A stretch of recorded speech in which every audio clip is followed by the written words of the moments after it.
Welcome in everybody to the Cert XP Hot Seat. My name is Greg Tresiak and we have our special guest today, Jonathan Silva. And we are going to be showcasing Cert XP, our magnificent new program to prep you for your Microsoft certifications and more. We even have some new stuff coming on in. We're constantly updating these examination prep materials to provide a really awesome learning experience. And to be honest with you, we've made a couple of these and that's how we prep for other exams. Yep. So it's going to be a pretty great experience. How this is going to run is we will go to Cert XP. We'll ask a question there. Whether we get it right or wrong, we're going to eat a little popcorn chicken here with a lot of hot sauce. And we did not put the hot sauce on. Someone else did. There's a lot. It's going to be painful. I don't know if I'm ready for it. Good content. I think that's what we're getting here. Yes, you're very welcome. Our bowels are not very happy, but we'll try it anyway. So regardless of getting it right or wrong, we're going to go up in difficulty in those questions. And today we're going to be showcasing the PL300 examination. Now, Jonathan, you have done some Power BI stuff, but it's been a while. What do you kind of work with now at Pragmatic Works? Yeah, most of the time I'm on the Power Platform team, so we do a little bit of everything, but we really focus mostly on Power Apps and Power Automate. Awesome. So you know some Power BI, but maybe some of those exam questions you'll need a little help with. Yeah, I know my way around. I know a little thing or two about Power BI, but maybe the advanced ones I'm going to struggle a little bit with. All right. Well, I am a Power BI trainer here at Pragmatic Works, but I promise I'm not going to help you, but I will eat alongside you. Okay. You're on your own. I'll take that. Awesome. All right. So let's dive into the hot seat. So here's what we're going to do. We're going to navigate to Cert XP, which is on our on-demand learning platform here at Pragmatic Works. Super easy to navigate to. What you see on the screen here is what your typical login would look like. For me, I'm logged in here. I can see continue learning. Hey, there's me. Jonathan and I and some of the other trainers here, you'll see plenty of us here on our on-demand learning. We have over 100 plus classes on a wide range of topics for you to check out. So I can see all my courses here, tons of awesome stuff, the full catalog. I can investigate that. Another feature I like is if I go up here to categories, I can just choose whatever I want to learn about. And there's tons of content there. Enough about that for today because we really want to highlight Cert XP. So that means I'm going to go up to the three little lines here on our menu and you'll see the full look at everything. There's boot camps. We teach boot camps. You just recently had a boot camp last month, wasn't it? Yeah, up to Power Platform, Power Apps, and Power Automate. Yeah, awesome. Good combo. And I like that one because it's actually all about getting real use case experience. Absolutely. I think that's a cool way to approach it. So right here, Cert XP, it is in beta right now. We're putting in a lot of content to it. I want to show some of those features here. You can access this right now as a part of our on-demand learning subscription. So I'll go to Cert XP, and here we are. This is Cert XP. Perfect. And you can see our little intro here, but what we want to do is test our skills to pass that certification. So we're going to go right on here to the Microsoft PL300 examination. This is probably the premier examination for data analytics with Microsoft in Power BI to really kind of help you get a job. I mean, you've probably seen it too in your initial search. Mm-hmm. Tell us about how you got to Pragmatic Works, what these certifications have meant for you. What was that journey kind of looking like for you? Yeah, for me we're kind of in the same boat here, former high school educators in the kind of social studies, social sciences world. I always wanted to do more and I was like doing a lot of data stuff and analytics in Excel. And at some point, I just wanted to be able to make it a little easier on myself. And we stumble across Power BI. And when you first see Power BI for the first time, if anyone's ever tried it before, it's a little scary at first. It's a pretty wow. And so once you get into Power BI, as I came here to Pragmatic Works and started to use our on-demand platform and really to jump in and learn Power BI, I was truly able to understand that perspective. And then from there, as I started to work with Power BI, I went into the other parts of the Power Platform from there. So yeah, it's been quite a journey, but Power BI for a lot of people is the first start. It's where a lot of people begin. I agree, yeah. And I'm so happy you mentioned that because that's literally pretty much most of the team was We picked up a little bit of this and we learned it all through what you're going to have access to with on-demand learning. So let's jump into it. All right, I'm going to go ahead and start our Power BI Data Analyst Cert XP prep program. I'm going to hit start here and we'll go through some of our questions. So you can see here, this is a pretty awesome feel. It's kind of intergalactic themed. I really like that. And here's our first one. We're going to start with level 1. Same with our spicy Scovilles right here. And we're going to get all the way up. We start out with jalapeno and then we end up with Carolina Reaper. Breathe it out. All right, we're good. Let's do it. All right, I'm going to start here. I'm going to continue my journey on this first question. And you can see this first question, we've got a autoplay narrator. We can play the narration here if we want to hear some audio components here. Our question's going to be right here. How do parameters impact the flexibility of dynamic reports in Power BI? Followed by, to the right-hand side, we have some of our options here. What do those parameters do? Now remember, whether we get it right or wrong, we're going to eat. So you want to give this one a shot? Yeah, let's see. I'm taking a look at some of our options here. Parameters make reports static and unchangeable. That doesn't make a lot of sense because it's how do we make it dynamic? So I'm not going to go with that one, I think.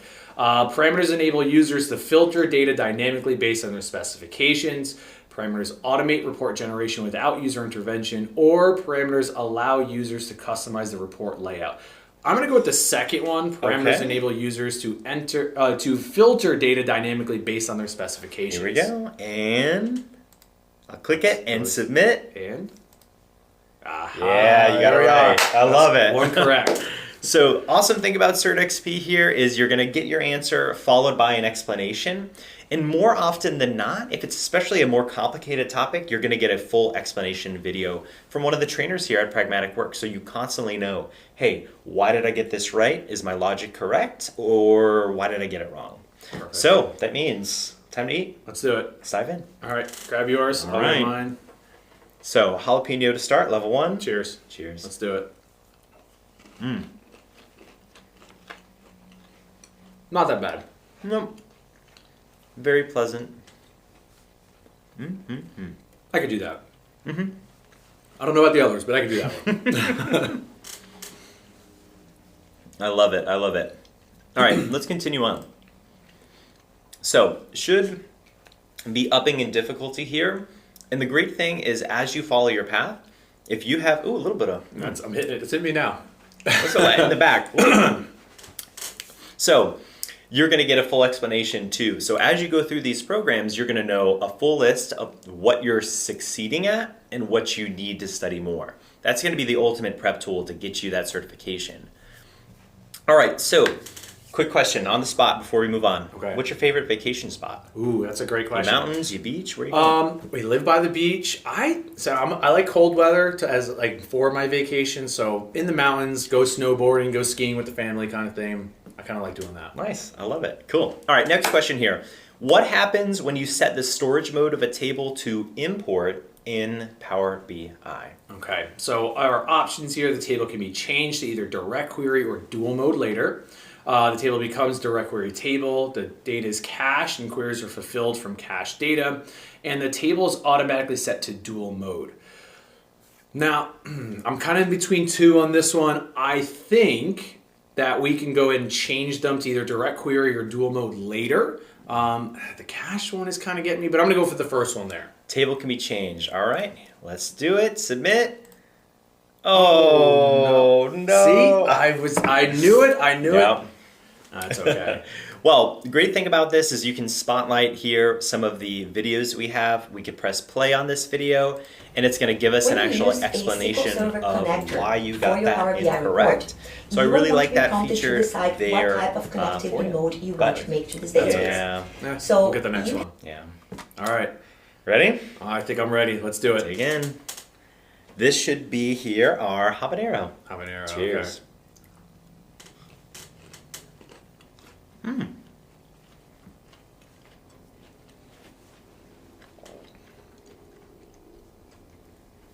I think I like the taste of that one better. I don't know about the heat yet, but I like the taste of that overall a little bit better. Heat seems fine. Yeah. Yeah, heat seems fine. I think I'm okay. Taste is very good. We'll see what happens in 30 seconds. All right.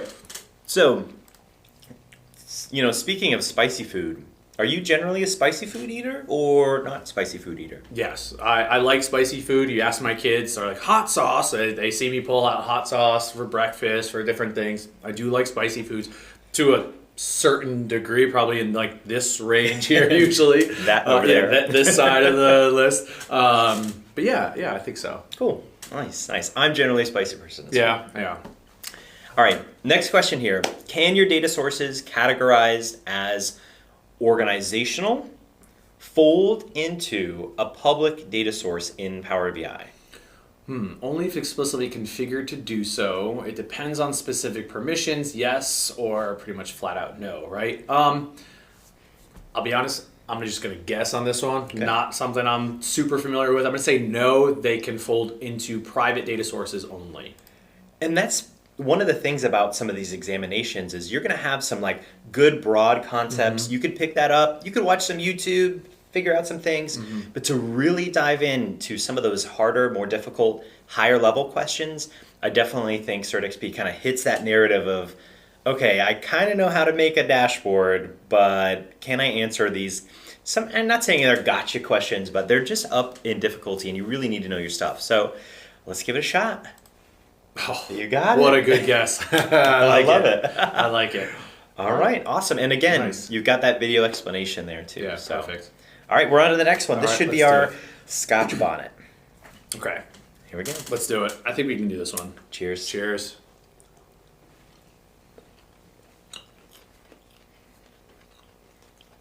We're going up a little bit. That one's a little bit more wet than the last one. Definitely more sauce on that one. Going up a little bit, still manageable. I'm getting a little bit more fearful of the next ones though. Oh yeah, There it comes. it hits you in the back. Yeah. All right. Well. Sweating on camera might happen. We're going to see what happens here. Between that and the lights, it's Yeah. gonna be there. All right. So, what do you think about the future of the Power Platform? Like, if someone's wanting to jump in, get some on-demand learning, kind of follow the same path we did, transition careers. What do you think? Is this going to be around? Is AI going to replace everything? What do you think is going to happen? Yeah, I think Power Platform is definitely here to stay. I mean, obviously with the introduction of Copilot, with everything Microsoft and AI, there's going to be a little bit more of that utility that comes with it, a little bit more help for a lot of people. But I think the Power Platform is here because you might know a little bit of coding. This is here to really support the mass user base. And I think with everything we have in the Power Platform, especially from people that don't have that technical coding background like many of us, it's definitely the place to go because you can just start with a little bit of practice, a little bit of knowledge, start making your reports and your apps and your workflows and your Power Page websites and you can even Copilot Studio define your own. Create your own little co-pilots and bots for yourself. So definitely a place I think a lot of people are going to be jumping into even more with all the AI introduction. I think we see it all the time too. So much I teach a public class. I teach one of the smallest tips I can give. Somebody runs that back to their day-to-day work. They show it off, and then all of a sudden they're the Power BI expert, and they're like, what do I do, Greg? And they're frantically emailing me. I don't know what to do. I only did the free class, and I'm like, get your subscription right now. 'Cause Absolutely. you're now the guy, or you're the gal. You need to learn that stuff. I just saw that last week. I was at a training up and we traveled to, and 3 people came up to me afterwards. I'm the Power BI person on my team, and I have a month of experience. What do I do next? I'm like, well, we actually have this site now, and this is all this support, and of course the exams are always going to support you even further from that sure. too, right? All right, next one. How does updating a shared data set affect reports connected to it? All right, let's see some of our answers here. All connected reports automatically receive the new data. It has no impact on connected reports. Connected reports will receive the new data upon refresh, or all connected reports must be recreated. I like the refresh option here. So connected reports will receive the new data upon refresh. All right, here we go. I Nice, like it. good I work. like it. See, I still got it. Still got it. There we Yeah, go. you're getting it. All right, next one. Here we go. All right, what is this one? This one. Ooh, let me get an extra dab there. Oh, Why okay, not? go for it. This one here is going to be a mango habanero. So this is a true habanero. The rest were like a blend. Okay. So we'll up the game. All right.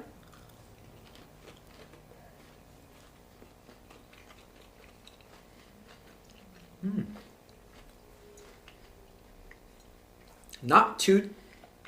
Now that is hitting me a little bit more than It's the last sweet. one. Yeah, it's a little bit different flavor, but similar. I think spice realm, I would say. Yeah, Right. I feel good. Yeah. That would, okay. Yeah, we're good. We're gonna hope. We're getting there. All right, this one's a little bit longer one, so we'll jump right into it. You're tasked with creating a Power BI report that includes data from various sources, and your goal is to minimize your development effort. One of the data sources is an external web API that provides real-time weather info. What type of data source are you going to use to efficiently integrate this external API data into the report? Okay, so SQL Server database. We're going to have to connect into that. Power BI data set, again, that's going to be an internal OData feed potentially there. I think I'm going to go with web, though. I think that's the way to go in this one, that last answer. And that's one of the things, too, is every CertXP that we're creating has an additional class that's going to show you how to tackle questions like this. This is a pretty good example of, all right, it's an external web API. Well, answers pretty much probably going to be web here, right? But seeing, yeah. I hope so. Some of those techniques and how to tackle those questions are going to be on our on-demand learning as well. So you can watch side by side as you're studying for your examination, getting you ready. You can submit that job application or whatever you need, and you're gonna be ready too. Yeah. There That's we right. are. Yeah. Yeah. And again, I think a lot of the time when you take these certification exams, like you said, it's not just knowing the content, but understanding what the question is asking is a huge part. So getting more experience with the questions and the answers, the explanation of why that's correct. I think that's where CertXP kind of changes from a lot of people. It's like, now I know why, and I can really understand, like, what am I looking for in the question and the answer. Kind of leads me to how many certifications do you have now? Okay, so I have Quite a few. You're what we call the unicorn. I have a good amount. I think I have, I want to say 8 or 9. I have the PLs kind of flat out. DP 900, AZ 900 as well, some of our introductions. So I've done okay with some of the certification exams, yeah. Nice. And I'm sure you're going to get more as we add more to CertXP. Yeah, I have to recertify for Power BI just pretty soon, probably next week. So this is actually perfect for me to do a little bit of refresher course. All right, let's jump to our next one. This is a Red Savina. Okay. So this should be upping it a bit here. All right, cheers. Cheers.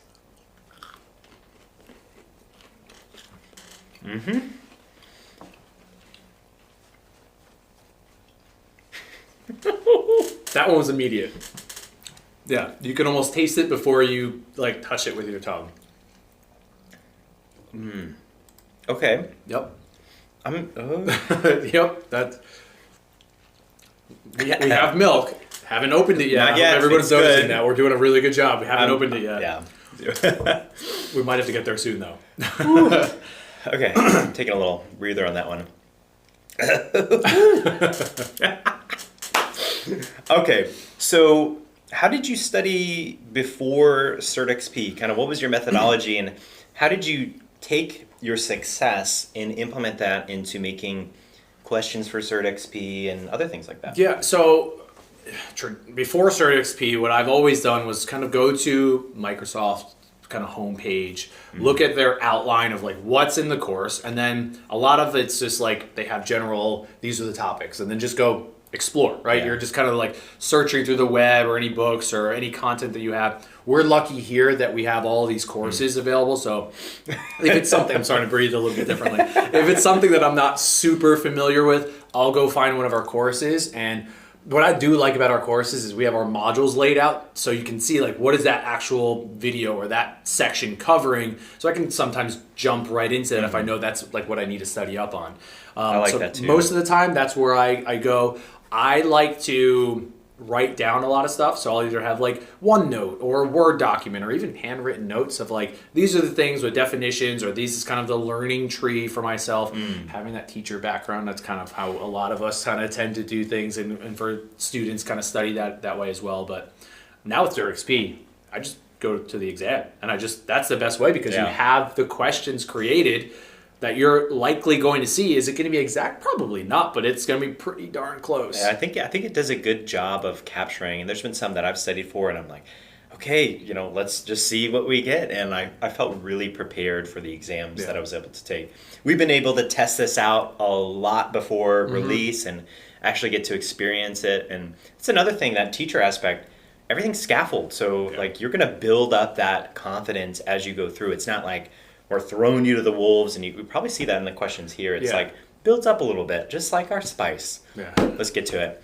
What is a thin report in Power BI?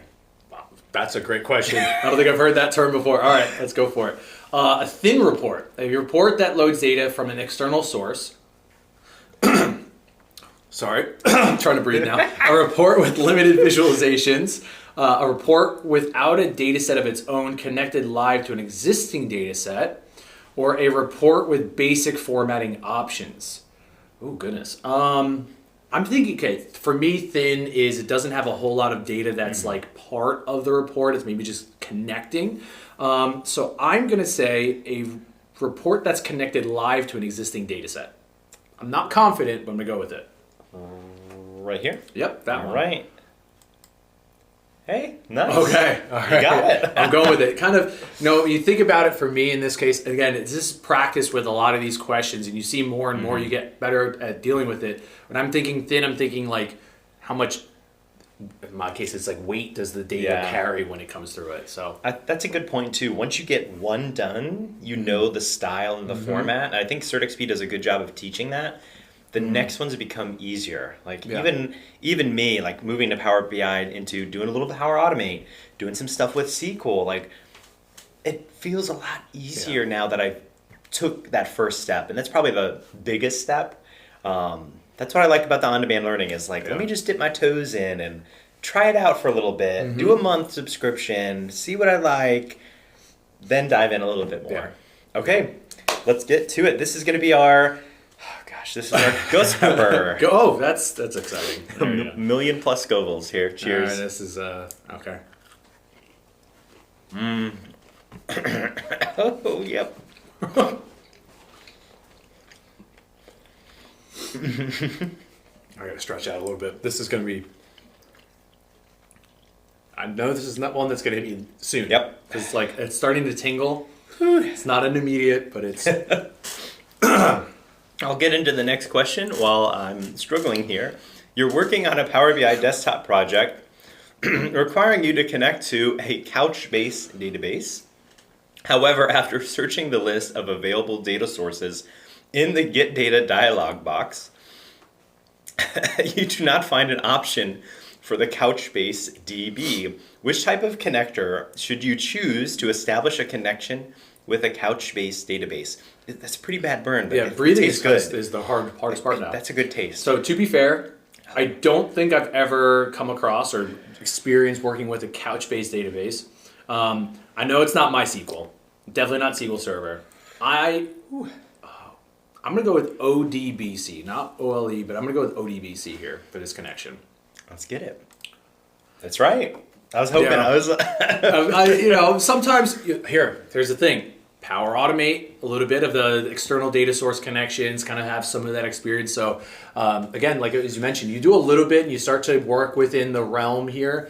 Things are passed around, especially with the Power Platform. That's one of the great things. It's this central hub for everything. You start to experience some things in one spot and you're like, oh, the other ones are kind of the same. They just do different things. And you're kind of that unicorn. You know some Power BI, you got Power Apps, you got Power Automate, you got SQL, you got Power Pages. You have so much there, and that's like such a valuable skill. Do you think picking up one just to try it out is going to lead you to the others? Like, was that an easy jump into all these other wanted technologies in the tech? I think for sure the way to go is, some of us kind of do different paths and kind of where you feel comfortable. I definitely think starting with one for most people is definitely the way to go. Power BI tends to be like kind of the gateway, as we've seen, because Excel. That was my gateway. Yeah, there you go. Right, it started as an add-in for Excel, so it's kind of like, okay, I know a little bit of these formulas, DAX and Excel. It feels more comfortable. Yeah. You've seen it before. Yeah. You've opened up any spreadsheet. Yeah, and then once you do that, you're like, okay, what else can I do? And that's kind of where I was at, where we're okay, we have Power BI, but then are there other ways to see data, or other ways to interact with the data, or like what are we doing with it?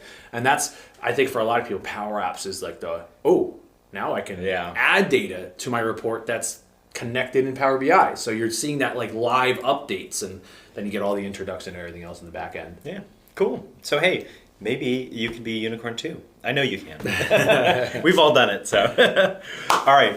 In Power BI, privacy levels specify isolation levels that determine the degree to which one data source is isolated from other data sources. There are 3 data source privacy levels: private, organizational, and public. What characterizes data sources to private in terms of visibility and data folding in Power BI? Restricted visibility can't fold into other data sources for private. Visible to authorized users can fold into other private data sources. Visible to everyone can fold into other data sources. That doesn't sound very private to me. Visible to trusted groups can't fold into other sources. I'm going to say that we're going to go to the authorized users. Visible to authorized users can fold. No, that's not right. I'm saying it out loud and it doesn't make sense. Let's do restricted visibility cannot fold into other data sources. Not confident here. Final answer? Final answer. Let's do it. You got it. I'm getting better with these guesses. You'll be ready for your research. Yeah, you're right. It's only a week away, really. All right, so up next here we've got scorpion peppers. The names of these are getting a little bit crazy now. Scorpion pepper. All right. Ready? Cheers. Cheers. I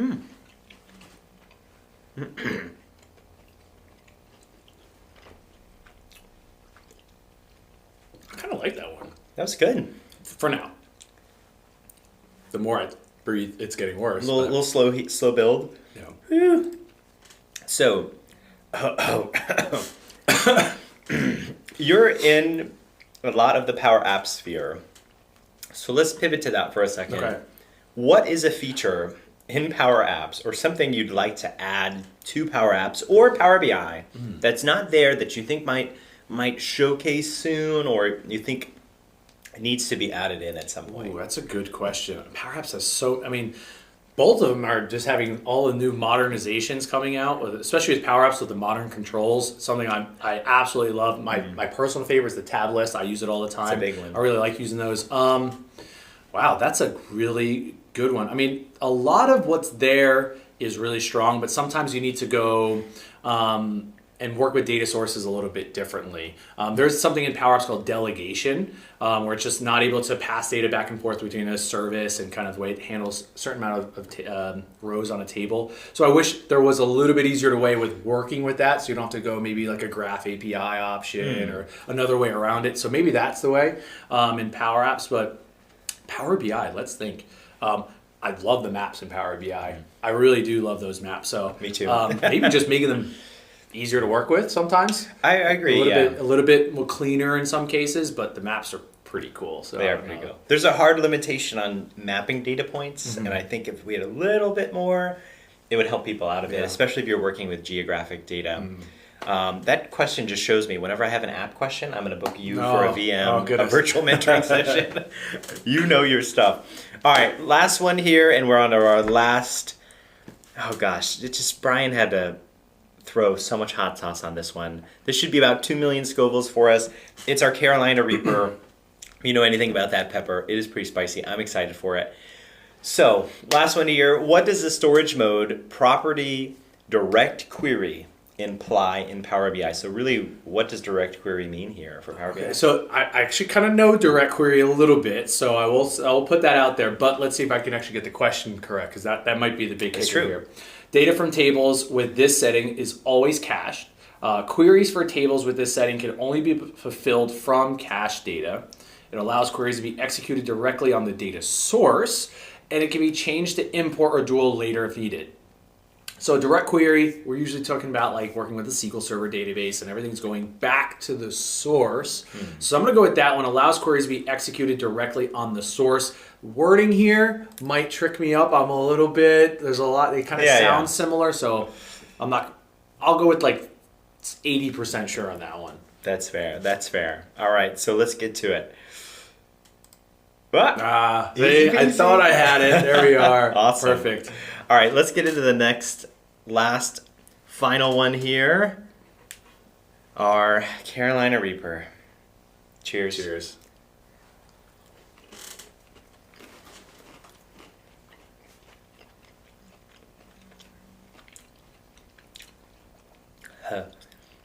Okay. So, last question I'll ask you is if you have any advice for someone changing careers into data, how should they jump into that right now at the end of this video if they're saying they want to be eating hot wings with us? Wow. Okay. Sorry, I'm trying to talk and breathe. So, CertXP is obviously I'm sweating a lot now. A way to go. One of the great things here at Pragmatic Works is we put out a lot of YouTube content. So it's a lot of kind of like teaser-ish into what we have for our on-demand platform. And I think if you're going to look for a new career, decide, well, what are you good at? What do I think I really want to jump into? For a lot of people, they hear like tech is everywhere and AI is everywhere. It is, but you have to also know like it's just not, you can't just go everywhere at once, right? So I would say pick something that you're strong with, you feel confident with, or you're at least interested in learning, right? And then try to do one little thing. Maybe watch a quick video here or there. Come to our ODL, or on-demand platform. Try out some of the free classes that are there. Hours and hours upon free stuff. Yeah. Full classes. The free for life section that we have. And then go from there, and you'll notice that most people, when I talk to them about it, they're like, oh, I saw it, and I sat on one of the videos for 5 minutes, and like, before the last minute was over, I was already buying for the monthly because they're like, this is good, but I want more. Yeah. And one of the great things I think we get, and it kind of makes me really proud of working here, is we always have compliments on like how easy the videos are to follow and that we explain things really well. And I think that because we have a lot of us that have that former education, that teaching background, we really want to be able to explain it. So you're learning it rather than just watching somebody talk about it. So our classes are really set up for that. I think that's a great way to start. And then, of course, once you feel confident, go take one of our certification exams, maybe from Microsoft, or take CertXP to prepare for them, because that gives you the credibility that comes with it, right? Get the clout. Yeah, and that's what everyone needs, right? That's why that's going to get you on your resume. I have this certification. That's what companies are looking for. If you go out to any of those, sites that have all of the places to apply, they have a bulleted list of things you need. I want this. I need this cert. And this is our way to get there. Absolutely. All right. So here is our session complete. So we can see we got an 80% here. I passed. You made it. You can go right to your next session, go to your map to track your progress, and also you'll get to see right below what you got correct with the explanations, what you got wrong, again with those explanations. And you can just sort through and see how you're doing. And when you're ready, you go right back into your next session. Yeah, one of the great things I really like about this is the map too. When you get to like see the little journey and everything. So it's really fun. Yeah. Let's go. Let's see what you can do here. I can go back. Let's go back and go. Let's pretend like it's... And here we are. Yeah, right here we're going into level 1, section 2. Going into preparation of the data a little bit more. And I can even see here, we need to go back and review a few of those questions. I thought I got a B. Yeah, I mean, you did all right, but hey, we want to make sure you are a guaranteed pass for your exam. And it's just going to keep building, and we're going to keep progressing through here until we're ready for the PL 300. Well, everybody, thank you for joining in. That was our CertXP Hot Seat Challenge. I think we survived. Close. No milk. No milk. I think we're okay. We might have to go with even, oh gosh, you know, we're gonna have even more hot sauce next time. The best part about that is it's not going to be me. It's gonna be me. That is the premier way to study here at Pragmatic Works. This has been Greg Treziak, and Jonathan Silva. stay pragmatic. Bye, everyone. Bye.